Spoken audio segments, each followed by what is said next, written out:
Welcome to vidonko.com। আমি সঙ্গীতা, তোমাদের ম্যাথসের teacher. চলো দেখা যাক কি প্রবলেম আছে সলভ করার জন্য। x by 3 minus x is equal to 1/4x। একে আমাদেরকে ax square plus bx plus c is equal to 0 এই দ্বিঘাত সমীকরণের আকারে প্রকাশ করতে হবে এবং x এর সহগ কি হবে সেটাও নির্ণয় করতে হবে। ওকে, আচ্ছা, তো তাহলে এটাকে আমরা প্রকাশ করি। তো এর জন্য আমাকে ক্রস মাল্টিপ্লিকেশন করতে হবে। তো x এর সাথে গুণ করে দিলাম 4x আর এদিকে 1 এর সাথে গুণ করে দিলাম 3 minus x. Is very easy. 4x square is equal two 3 minus x, সব টার্ম একদিকে নিয়ে চলে আসে বাঁদিকে। 4x square plus x minus 3 is equal to 0। দেখো আমাদের ax square plus bx plus c is equal to 0 এই আকারে চলে এসেছে আমাদের ইকুয়েশনটা। তো তাহলে দেখো এখানে a ইজ ইকুয়াল টু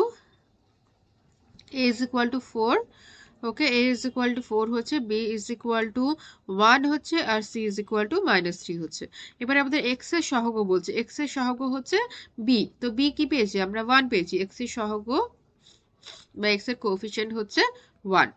ঠিক আছে, তো x এর কোএফিসিয়েন্ট 1, যেটা কিনা b আমাদের। তাহলে দেখি কোন অপশনটা। Yes, option B 1, that is the right answer. Okay, তো option B, that is the second option, is the right option.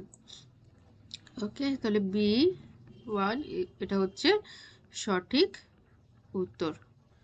Okay, thank you for watching vidonko.com। অঙ্কের আরও প্রবলেম এবং সলিউশনের জন্য আমাদের ওয়েবসাইট অবশ্যই ব্রাউজ করো।